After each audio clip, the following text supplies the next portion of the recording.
Hello बच्चों, आज हम बात करने वाले हैं exercise 1.3 and 1.4 of chapter 1 sets 11th mathematics के बारे में। ठीक है, तो इसका पहला कंसेप्ट है आपका सबसेट्स। ठीक है, तो सबसेट्स के लिए मैं दो सेट लेता हूँ। एक सेट लिया मैंने ए सेट, जिसके एलिमेंट लिए मैंने 1 2 3 4, और एक सेट लिया मैंने बी सेट, जिसमें एलिमेंट लिए मैंने 1 2 3 4 5 6 7 8 9 10।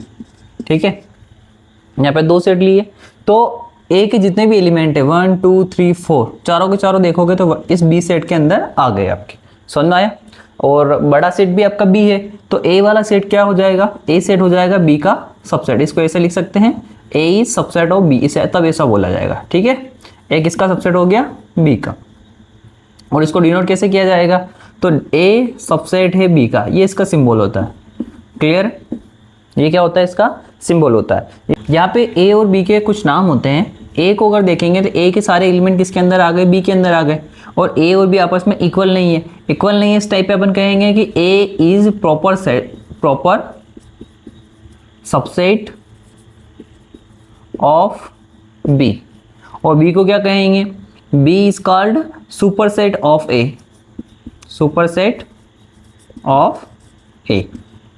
बी ए का क्या हो जाएगा? यहाँ पे सुपरसेट हो जाएगा। समझ में आ गई बात? ए अगर बी के इक्वल नहीं है, ए और बी आपस में इक्वल नहीं है, तो और ए सबसेट है बी का, तो ए क्या कहलाएगा? Proper subset. और यहाँ पे क्या कहलाएगा? बी सुपरसेट ऑफ ए कहलाएगा इस कंडीशन में। क्लियर है? एक और टाइम पे भी बनते हैं कि जब ए के एलिमेंट भी कितने हो, 1 2 3 4 हो, और बी के एलिमेंट भी सेम हो जाए, 1 2 3 4 हो जाए, तो इस टाइप पे अपन कहते हैं कि ए सबसेट है बी का एंड बी सबसेट है ए का। तो अपन यहाँ से कंडीशन लगा लेते हैं कि ए और बी आपस में कैसे हो जाएंगे? इक्वल हो जाएंगे। कल ही मैंने इक्वल सेट की कंडीशन बढ़ाई थी कि चार एलिमेंट, इसमें चार एलिमेंट है, इसमें भी चार एलिमेंट होना चाहिए, और चारों के चारों सेम होना चाहिए। तो 1 1 के इक्वल, 2 2 के इक्वल, 3 3 के इक्वल, 4 4 के इक्वल। आपको समझ में आ रहा है? ठीक है, इसकी डेफिनेशन की बात कर ले सबसेट की, तो क्या हो जाएगा कि कोई भी सेट किसी सेट का सबसेट कहलाएगा यदि उस सेट के सारे एलिमेंट किस सेट के अंदर आ जाए? दूसरे सेट के अंदर आ जाए। जैसे कि ए सेट के सारे एलिमेंट कहाँ पे आ गए? बी सेट के अंदर आ गए, तो यहाँ पे ए जो है बी का क्या कहलाता है? सबसेट कहलाता है। ये इसकी सिंपल डेफिनेशन आपकी बनती है। क्लियर है? अब कुछ नोट बता देता हूं मैं आपको सबसेट्स के बारे में। पहला नोट है आपका कि अगर ए सबसेट नहीं है बी का, है ना, ए सबसेट नहीं है बी का, तो आप उसे कैसे लिखोगे कि ए सबसेट नहीं है बी का? इस तरीके से आपको रिप्रेजेंट करना है उसको। समझ में आ गया? ठीक है, और बता देते हैं कि नेचुरल नंबर सबसे छोटा होता है जो सबसेट होता है किसका? इंटीजर का। इंटीजर किसका सबसेट होता है? रेशनल का। रेशनल किसका सबसेट होता है? रियल नंबर का। एंड इरेशनल नंबर किसके सबसेट होते हैं? रियल नंबर के। समझ में आया यहाँ पे? क्लियर है? थर्ड पॉइंट हो जाएगा आपका कि every set is subset of itself, यानी कि हर एक सेट क्या होता है? खुद का सबसेट होता है। यानी कि ये जो ए सेट है आपका, ये अपने आप में भी सबसेट है किसका? तो ए का ही, इसी का ये अपने आप में क्या हो जाएगा? सबसेट हो जाएगा। ठीक है, और एक और होता है कि एम्प्टी सेट, यानी कि आपका 5 वाला set, empty set is subset of every set. Empty set कैसा है आपका? हर सेट का सबसेट होगा। ठीक है, तो एम्प्टी सेट इस ए सेट का भी सबसेट होगा, एम्प्टी सेट इस बी सेट का भी सबसेट होगा। यहाँ पे मैंने ये जो ए बी लिखे हैं, इनका सबसेट भी कौन होगा? एम्प्टी सेट होगा। समझ में आ गई बात? ये सारी जानकारी है आपके सबसेट्स के बारे में। ठीक है, अब मैं आपको आगे दूसरे टॉपिक के बारे में बताता हूँ। तो अब बात कर लेते हैं बच्चों अपन इंटरवल के बारे में। तो इंटरवल आपके दो टाइप्स के होते हैं ना। पहले इंटरवल समझ लेते हैं ये होता क्या है। तो सबसे बड़ा जो अपना नंबर होते हैं वो होता है अपना रियल नंबर, और इसे अपन कहते हैं रियल लाइन। क्या कहते हैं अपन? रियल लाइन, जो कि स्टार्ट होती है माइनस का इन्फिनिटी से पॉजिटिव इन्फिनिटी तक, है ना। जैसे इंटरवल में आपको नाम समझ में आ रहा हो, जब भी आप मूवी देखने गए हो, है ना, बहुत सारी बात गए होंगे, तो बीच बीच में वो इंटरवल आता है। वो इंटरवल क्या करता है? मूवी को दो हिस्सों में डिवाइड करता है ना। तो सेम उसका उसी टाइप का इसका काम है। रियल लाइन को भी क्या करता है? टुकड़ों में रिप्रेजेंट करता है। टुकड़े कैसे? तो मान लीजिए मैंने कुछ नंबर लिख दिया, 0 लिख दिया, 1 लिख दिया, 2 लिख दिया, 3 लिख दिया। यहाँ लिख दिया मैंने -1 -2 -3। तो मैंने दो टुकड़े उठा लिए कि मैंने एक टुकड़ा कर लिया इसका कि -2 से 1 तक का। ठीक है, तो मैं इस टुकड़े को लिखूं कैसे? तो इस लिखने के इसको दो तरीके होते हैं। एक तरीका उसका ये होता है कि मैं इसको लिखूंगा कि -2, 1 इस टाइप में, और एक तरीका होता है ये वाला कि -2,1। ठीक है, ये कौन सा ब्रैकेट आपको याद ही होगा, आपका स्मॉल ब्रैकेट है। ये कौन सा ब्रैकेट है, स्क्वायर ब्रैकेट है। ठीक है, तो इन स्क्वायर ब्रैकेट और स्मॉल ब्रैकेट से अपन दो इंटरवल के नाम आते हैं। इस वाले ब्रैकेट को अपन कहते हैं ओपन इंटरवल। क्या कहते हैं अपन, ओपन इंटरवल। और इस वाले को अपन कहते हैं क्लोज इंटरवल। क्या कहते हैं, क्लोज इंटरवल।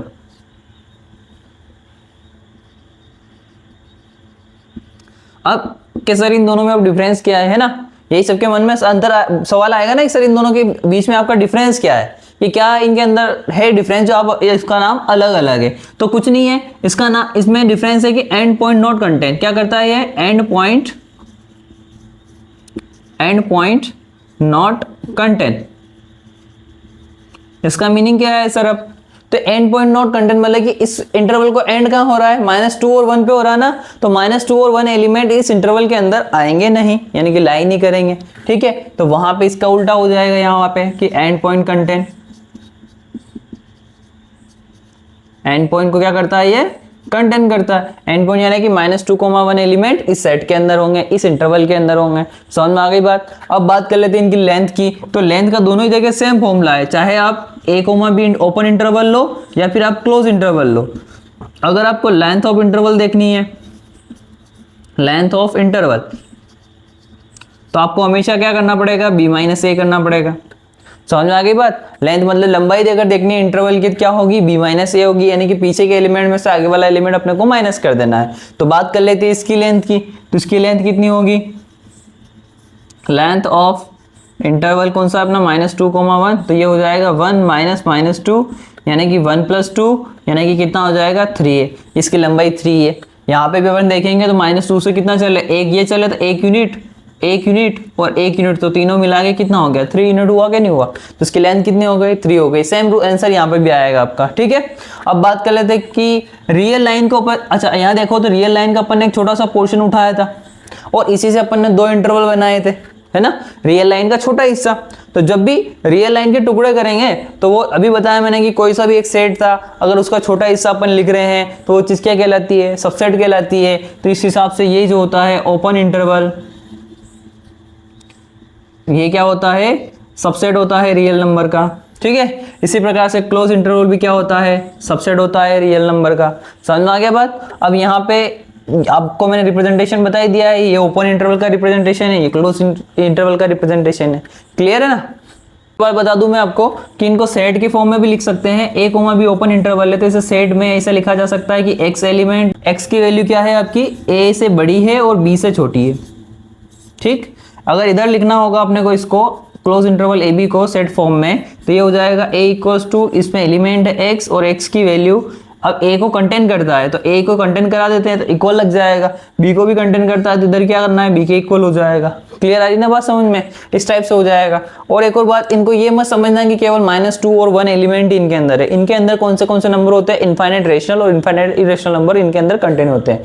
रियल नंबर में यहाँ पे -2 से 1 के अंदर चलोगे ना तो यहाँ पे बहुत सारे रेशनल नंबर है, यहाँ पे बीच में बहुत सारे नंबर आएंगे, -1 आएगा, 0 आएगा, और यहाँ के बहुत सारे रेशनल इरेशनल नंबर आएंगे, यहाँ के बहुत सारे रेशनल इरेशनल नंबर आएंगे। तो हर इंटरवल के अंदर इनफाइनाइट नंबर होते हैं, ये बात आप ध्यान रख लेना। ठीक है, तो बच्चों बात कर लेते हैं यूनिवर्सल सेट की। तो यूनिवर्सल सेट में, यूनिवर्सल में ही आप इसका छोटा सा टुकड़ा करो यहाँ तक का, तो ये यहाँ पे लिखा हुआ है यूनिवर्स।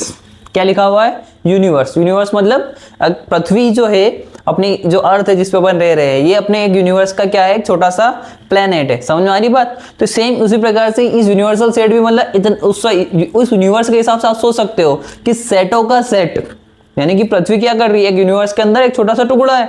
तो उसी प्रकार से अभी तक जो सेट पड़े हैं वो छोटे छोटे टुकड़े हैं, तो उनका मैक्सिमम सेट क्या बना सकते हैं, वो सेट क्या बनता है अपना, यूनिवर्सल सेट बनता है। उसे क्या कहते हैं अपन, यूनिवर्सल सेट कहते हैं। जैसे मैंने एक सेट लिया A, इसमें मैंने एलिमेंट लिख दिया A-E-I-O-U। ठीक है, तो अगर मेरे को इसका यूनिवर्सल बनाना है तो ये A-E-I-O-U वैसे तो वोवेल्स का सेट है, लेकिन ये है किसका टुकड़े हैं, या है ये किसके अंदर लाई करते हैं, तो ये किसके अंदर लाई करते हैं, इंग्लिश अल्फाबेट के अंदर लाई करते हैं। तो इसका यूनिवर्सल सेट क्या बन जाएगा, English letter of English alphabet बन जाएगा, लेटर ऑफ इंग्लिश अल्फाबेट। समझ में आया।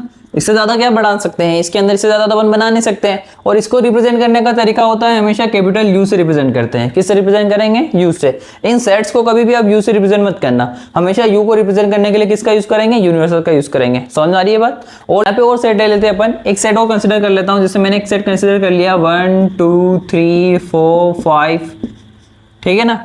अब इसका यूनिवर्सल क्या बन सकता है? तो ये क्या है? नंबर है, सारे के सारे नेचुरल नंबर है, तो इसका एक यूनिवर्सल अपन क्या ले सकते हैं? नेचुरल नंबर भी ले सकते हैं। अब बोलोगे कि सर नेचुरल नंबर तो सबसेट होता है। किसका सबसेट होता है भैया? तो इंटीजर का।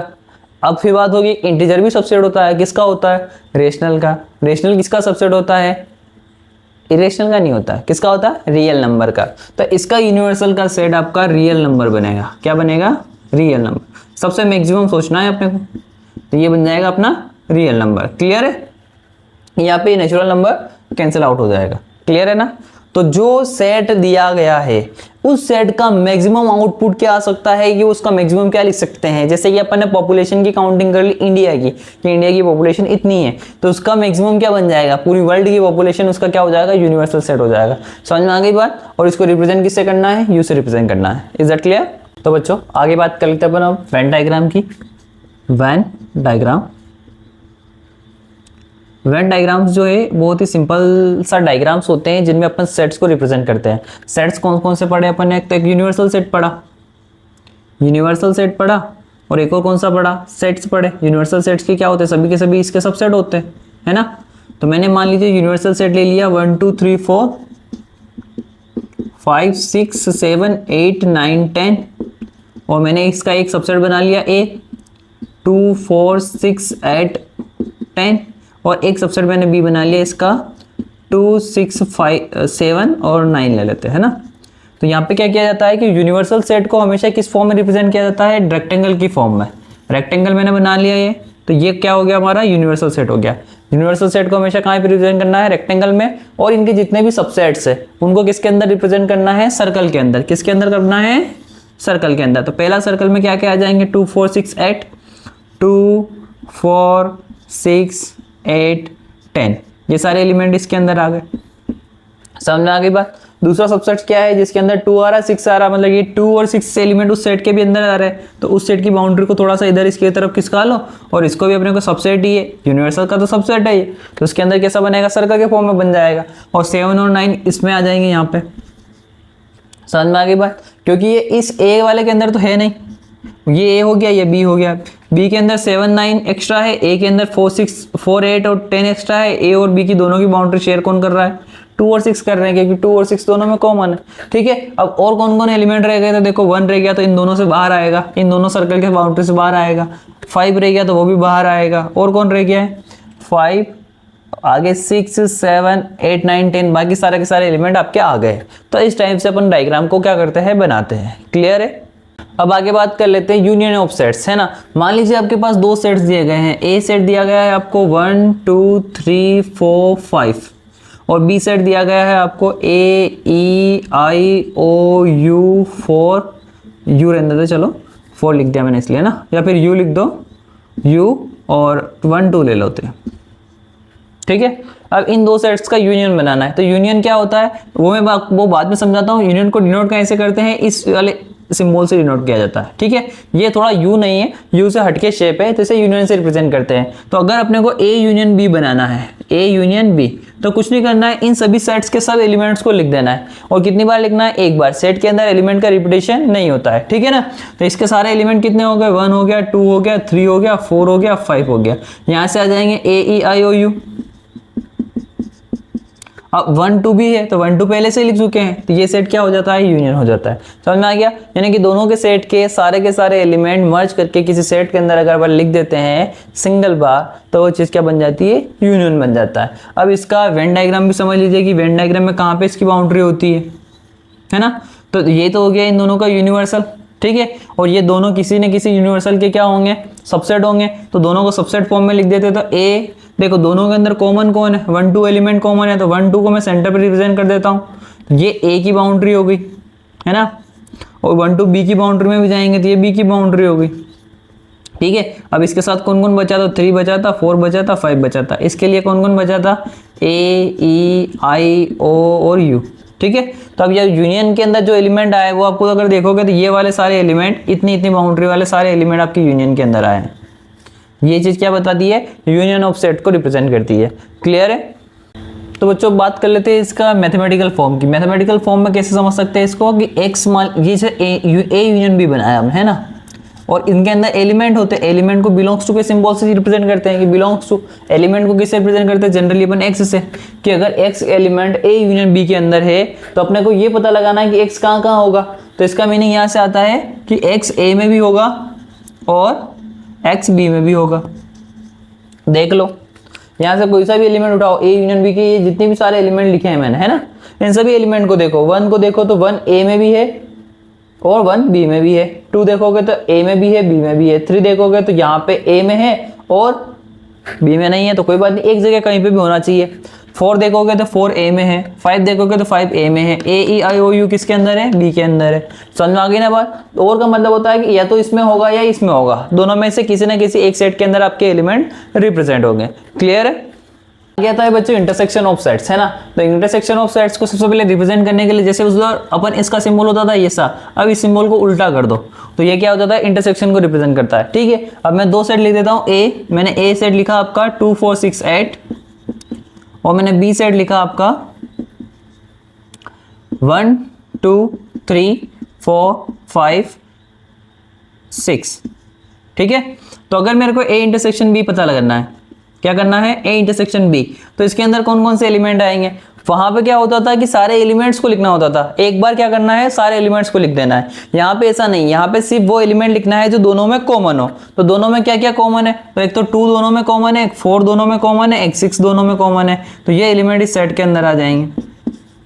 समझ आ गई बात। अब इसको अगर वेन डायग्राम में समझना है तो कैसे, वेन डायग्राम में इन दोनों का यूनिवर्सल बनेगा सबसे पहले तो। ठीक है। यूनिवर्सल के अंदर ये तो बनाने हैं यूनिवर्सल इनका। अब क्या क्या बनाना है, ए और बी बनाना है। ए और बी में कॉमन एलिमेंट है तो इनके बीच में बाउंड्री शेयर होगी। ये कॉमन, दोनों का कॉमन हिस्सा ये ले लिया हमने, ये बी हो गया, ये ए हो गया। अब कॉमन हिस्सा कौन सा है दोनों का, ये वाला, दोनों ने कॉमन बाउंड्री ये शेयर करी है। तो इसके अंदर एलिमेंट मैंने पहले भी बताया थे पिछले वाले क्वेश्चन में, कॉमन एलिमेंट लिखना है। दोनों में कॉमन 2 4 6 है तो ये यहाँ आ जाएगा, 2 यहाँ आएगा, 4 यहाँ आएगा, 6 यहाँ आएगा। इसके रिमेनिंग कौन बचा, 8 इधर आएगा। इसका रिमेनिंग कौन बचा, तो 1 3 5 इधर आएगा। ठीक है। तो ये जो मैंने शेड बनाया है ये इंटरसेक्शन का है, इसका अपन नाम भी लिख सकते हैं कि ए इंटरसेक्शन बी है। ठीक है। अब यहाँ पे अगर एलिमेंट की बात करें तो इन एलिमेंट को अपन एक्स कह सकते हैं कि एक्स जो है बिलोंग कर रहे हैं, मतलब कि 2 4 6 बिलोंग कर रहे हैं ए इंटरसेक्शन बी में। तो इनको देखने पे हमें क्या पता चलता है कि एक्स या तो ए में है या तो नहीं, एक्स ए में है एंड एक्स बी में है।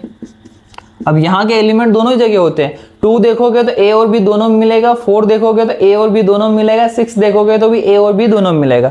वहां पे क्या हो रहा था, या तो ए में मिल रहा था या बी में मिल रहा था। यहाँ पे ऐसा नहीं है, यहाँ पे दोनों ही सेट के अंदर क्या करेगा, एलिमेंट लाई करेगा। क्लियर है। बात कर लेते हैं सम प्रॉपर्टीज ऑफ यूनियन और इंटरसेक्शन की। दोनों ही कॉमन प्रॉपर्टियां हैं, दोनों में सेम नियम लगते हैं, केवल इसमें यूनियन के सिंबल आ जाते हैं, उसमें इंटरसेक्शन के सिंबल आ जाते हैं ना। तो यहाँ पे क्या होता है, पहली प्रॉपर्टी है कि अगर 2 सेट लिए ए और बी, है ना, या फिर बी और ए फॉर्म में लिखे, तो या तो इनका यूनियन करो या फिर इनका यूनियन करो। आपस में कैसे होते हैं, इक्वल होते हैं। और इस प्रॉपर्टी को कहते हैं कम्युलेटिव। क्या कहते हैं, कम्युलेटिव। ठीक है। यही प्रॉपर्टी इधर भी है, बस सिंबल चेंज करना है। यूनियन की जगह क्या आ जाएगा, इंटरसेक्शन आ जाएगा आपका। तो पहली हो जाएगी कि ए इंटरसेक्शन बी करूँ या फिर बी इंटरसेक्शन ए करूँ, दोनों के दोनों कैसे होंगे, इक्वल होंगे, और इसे क्या कहेंगे, कम्युलेटिव ही कहेंगे। ठीक है ना। यहाँ पे अगर बात कर ले, 3 सेट ले लें, 3 सेट ले लिए तो ए ले लिया मैंने, बी ले लिया मैंने, सी ले लिया मैंने, एक और लिया मैंने, ए लिया मैंने, बी लिया मैंने और सी लिया मैंने। तो क्या करना है, तो पहले इन 2 का यूनियन करके फिर इससे यूनियन कराऊं, या फिर इन 2 का यूनियन करके इससे यूनियन कराऊं, तो आपस में इक्वल होगा। ये कौन सी प्रॉपर्टी कहती है आपकी, तो एसोसिएटिव लॉ। क्या कहते हैं इसे, एसोसिएटिव लॉ। इसके द्वारा दोनों के दोनों कैसे आते हैं, इक्वल आते हैं। सेम यहाँ पे भी प्रोसीजर करना है। अब यूनियन की जगह क्या पढ़ लो, केवल इंटरसेक्शन पढ़ लो कि A intersection B intersection C आपस में इक्वल होगा A intersection B intersection C के। वो प्रॉपर्टी है यहाँ पे ये का यही लो, कौन सा, एसोसिएटिव वाला। ठीक है। इसके बाद आगे बात कर ले 3rd नंबर पे कि फाई का यूनियन कर ले ए के साथ। फोर्थ वाली इसी से सिमिलर है, फाइव और यूनियन एक साथ पढ़ना है, यूनियन कर ले ए के साथ, है ना। तो 5 और ए का यूनियन यानी कि छोटे और बड़ा, तो अपने ने यूनियन के अंदर देखा है कि जो बड़ा वाला सेट होता है वो बाहर निकल के आता है ना। तो यहाँ पे इसका आंसर आ जाएगा ए। अब ए और यूनिवर्सल में कौन बड़ा है, तो ए तो सबसेट होता है यूनिवर्सल का, तो यहाँ पे यूनिवर्सल आ जाएगा, ठीक है। अब यहाँ पे अगर बात कर लेते हैं थर्ड नंबर पे, तो 5 का इंटरसेक्शन ए के साथ और 4 नंबर पे यूनिवर्सल का इंटरसेक्शन ए के साथ। तो इंटरसेक्शन में तो कम एलिमेंट आते हैं, कॉमन एलिमेंट आते हैं। ए और 5 के अंदर कॉमन एलिमेंट क्या रहेंगे, 0 एलिमेंट। तो 0 एलिमेंट को किससे रिप्रेजेंट करेंगे, 5 से। यूनिवर्सल और ए सेट के अंदर कौन से एलिमेंट कॉमन रहेंगे, जो एलिमेंट्स ए में होंगे वही कॉमन होंगे। तो यहाँ पे क्या आ जाएगा, ए आ जाएगा, ठीक है। इन दोनों को अपन कहते हैं लॉ ऑफ 5 एंड यूनिवर्सल। इन दोनों को क्या कहते हैं अपन, लॉ ऑफ 5 एंड यूनिवर्सल, ठीक है। अब आगे बात कर लेते हैं फिफ्थ नंबर पे। तो ए सेट का यूनियन अगर ए के साथ करो तो ए ही आता है, इसे कहते हैं आइडेम्पोटेंट लॉ। क्या कहते हैं, आइडेम्पोटेंट लॉ। सेम यहाँ पे भी ये का यही लॉ है कि ए सेट का इंटरसेक्शन अगर आप ए सेट के साथ करोगे तो ए ही आएगा, ये भी आपका आइडेम्पोटेंट ही है, ठीक है। अब यहाँ पे एक रूल्स ज़्यादा एक्स्ट्रा है जो दोनों का कॉम्बिनेशन रूल है, ठीक है। इसको 6 नंबर ना समझ के एक स्टार जैसे समझ लीजिए कि दोनों ही आते हैं उसके अंदर। क्या रूल है, रूल आपका है, उसका नाम है डिस्ट्रीब्यूटिव लॉ। क्या नाम है, डिस्ट्रीब्यूटिव लॉ। अब यहाँ तक अभी आप तक देखा होगा कि 1 to 5 में इधर सारे इंटरसेक्शन के हैं, इधर सारे किसके हैं, यूनियन के। यहाँ पे क्या होता है कि दोनों का कॉम्बिनेशन आ जाता है। तो एक कॉम्बिनेशन को सीधा सिंपल सा है, कुछ भी नहीं है कि अपन ने बचपन में पढ़ते हुए आए हैं कि x छोड़ो, a का मेरे को मल्टीप्लाई करना है किसके साथ, b प्लस सी के साथ, है ना। तो क्या करूंगा मैं, a का डॉट करूंगा b के साथ, फिर ये प्लस है तो प्लस आएगा, और a का डॉट होगा किसके साथ, c के साथ। समझ में आ गई बात। अब डॉट को आप मान लीजिए कि इंटरसेक्शन है और प्लस को आप मान लीजिए यूनियन है, बस इसमें इतना सा चेंज करके रख दीजिए। ये आप करते आए हो 6, 7, 8 से करते आए हो, मल्टीप्लाई करते हुए आए हैं, किसी एलिमेंट का किसी एलिमेंट का ब्रैकेट के साथ मल्टीप्लाई करते हैं तो ऐसे ही आता है, ठीक है ना। तो यहाँ पे आ जाएगा आपका कि ए डॉट आया तो इसकी जगह आ जाएगा इंटरसेक्शन, बी प्लस आया तो उसकी जगह आ जाएगा यूनियन, और सी तो क्या बना, ए डॉट बी, यानी कि डॉट की जगह तो इंटरसेक्शन, ए इंटरसेक्शन बी, ये ब्रैकेट अलग कर दिया मैंने, ठीक है। प्लस आया तो प्लस की जगह मेरे को यूनियन लेना है, और ए डॉट सी यानी कि यहाँ पे आ जाएगा ए इंटरसेक्शन सी। ये वाला लॉ होता है जिसे कहते हैं अपन डिस्ट्रीब्यूटिव लॉ कहते हैं, ठीक है। तो यहाँ तक आपकी यूनियन और इंटरसेक्शन के सारे फॉर्मूले वगैरह सब कुछ रेडी है, आप आराम से यहाँ पे क्वेश्चन कर सकते हैं, क्लियर। तो बच्चों अपने को लास्ट में 2 टॉपिक और कवर करने हैं कि डिफरेंस ऑफ सेट्स और डिसजॉइंट सेट्स, है ना। तो डिफरेंस ऑफ सेट्स, मान लीजिए कि आपके पास ए सेट है जिसके अंदर एलिमेंट है 2, 4, 6, 8, 10 और कुछ और भी लिख दीजिए 12, 14 और ले लेते हैं, है ना। और एक और सेट है आपके पास बी जिसमें है 1, 2, 3, 4, 5, 6, 7, 8, 9, 10 और मान लीजिए मेरे को ये निकालना है, क्या निकालना है मेरे को, ए में से बी को माइनस करना है। डिफरेंस में यही इसका रिप्रेजेंटेशन है, क्या है, ए माइनस बी। डिफरेंस मतलब क्या होता है, माइनस करना होता है, ठीक है, दो सेट को माइनस करना। तो कुछ भी नहीं करना है वहाँ पे, यहाँ के जो ऊपर वाले एलिमेंट है और यहाँ के जो एलिमेंट है, इन एलिमेंट को एक बार ध्यान से देख लो तो इतना क्लियर हो जाएगा आपको कि कुछ एलिमेंट कॉमन है और कुछ एलिमेंट जो है बी में है तो ए में नहीं है, बी और ए में है तो बी में नहीं, मतलब डिफरेंट एलिमेंट है। तो कॉमन एलिमेंट को काट दो, उनको हटा दो सबसे पहले, तो ये इनको बात करनी नहीं है, ठीक है। ये हो गया फिनिश। और कौन बचा, 10 और ये 10 बचा। इन एलिमेंट का कोई लेना देना नहीं है, जैसे कि 2 में से 2 माइनस करेंगे 0, 4 में 4 माइनस करेंगे 0, ऐसे एलिमेंट खत्म हो गए, ठीक है। अब ए में से बी को माइनस कर रहे हैं ना, तो बी के एलिमेंट तो भूल ही जाओ कि लिखना है, बी के एलिमेंट लिखना ही नहीं, जिसको माइनस कर रहे हो उसको लिखना ही नहीं। किसके एलिमेंट लिखने, केवल ए के एलिमेंट कॉमन वाले हट गए, तो कौन कौन बचा, 12 और 14 बचा। तो यहाँ पे एलिमेंट आएंगे आपके केवल 12 और 14। समझ में आया। इसी प्रकार से अपन अगर ये किया, बी में से हमने ए माइनस किया, तो यहाँ पर सबसे पहले कॉमन तो यही कटेंगे, ठीक है। अब किसको माइनस कर रहे हैं, ए को, तो ए को भूल जाओगे, इसका एक भी एलिमेंट नहीं लिखना है। अब किसके एलिमेंट लिखना है, बी के कौन से एलिमेंट, जो कॉमन नहीं है वो वाले। तो कॉमन कौन कौन नहीं आया था, 1 नहीं आया था, 3 नहीं आया था, तो ये आ जाएगा 1, 3, 5, 7, 9, ये इसका सेट हो गया। तो डिफरेंस ऑफ सेट्स आपको समझ में आ गया। इस हिसाब से अपने को क्या करना है, डिफरेंस करना है। अब डिसजॉइंट सेट, अगर तो आप दो सेट का इंटरसेक्शन निकालते हो, मान लो ए और बी का इंटरसेक्शन लिया और कैसा आ गया, 5 आ गया, तो वो चीज़ सेट कैसे हो जाएंगे, डिसजॉइंट हो जाएंगे। आपको याद भी हो तो यूनिवर्सल सेट बना देते, इसके अंदर इंटरसेक्शन में अपन ऐसा बनाते थे और इस पोर्शन को अपन कहते थे इंटरसेक्शन, है ना, इसी को बताया था मैंने इंटरसेक्शन। आप यहाँ पे अगर ढंग से नाम देखोगे तो जॉइंट मतलब क्या हुआ, दो सेट जुड़े हुए, है ना, जुड़े हुए होंगे तो उनके इंटरसेक्शन में एलिमेंट चला जाएगा। तो यहाँ पे इनके इंटरसेक्शन देखो, दोनों जुड़े हुए हैं तो कुछ ना कुछ एलिमेंट इनके इंटरसेक्शन में जाएगा ही जाएगा। अब आगे लग गया डिस मतलब अलग अलग, जॉइंट डिसजॉइंट मतलब अलग अलग सेट। तो यहाँ पे अपनों को सोच लेना है कि अगर ऐसे सेट है, एक इधर बन गया एक गोला इधर बन गया, इन दोनों के बीच में अब देखो कुछ भी कॉमन नहीं है, समझ में आया, दोनों के दोनों अलग अलग है, तो उस टाइप को क्या कहेंगे, डिसजॉइंट कहेंगे। तो अलग अलग मतलब इंटरसेक्शन में कुछ भी एलिमेंट नहीं गया होगा तभी तो अलग अलग हुए, दोनों 0 0 कब होंगे, है ना। तो अपने को यहाँ पे क्या कहना है कि ए इंटरसेक्शन बी अगर आपका 5 आ जाता है तो सेट कैसे कहलाएंगे, डिसजॉइंट सेट कहलाते हैं। Is it clear? उम्मीद करता हूँ आपको यहाँ तक क्वेश्चन अब अच्छे से कर लेंगे, ठीक है। और ये थ्योरी आपकी 1.3 और 1.4 की थ्योरी थी। इसके रिगार्डिंग मैंने कुछ एग्जाम्पल आपको समझा दिए हैं, इसी टाइप के क्वेश्चन आपके पूछे जाते हैं, तो आप इनके थ्रू आप क्वेश्चन कर सकते हो। क्लियर है यहाँ पे बात? अब बात कर लेते हैं चलो डिसजॉइंट सेट के एग्जांपल की। तो मैं ले लेता हूँ, एक सेट लिया मैंने AEIOU, एक सेट ले लिया मैंने B वाला, B ले लिया, C ले लिया, D ले लिया। तो इनके इंटरसेक्शन में एक भी कॉमन एलिमेंट नहीं जाएगा, 5 खाली, क्योंकि कॉमन कहाँ है, कुछ भी कॉमन नहीं है दोनों में। समझ में आ गया बात? ठीक है, इस टाइप से अपन एग्जाम्पल में आराम से क्वेश्चन कर सकते हैं। कोई इशू आए तो आप उसके लिए आप मुझे पर्सनली कांटेक्ट कर सकते हैं। तब तक के लिए कल मैं आपको 1.5 और मिसलेनियस के क्वेश्चन थोड़ा बहुत करा दूंगा, ठीक है।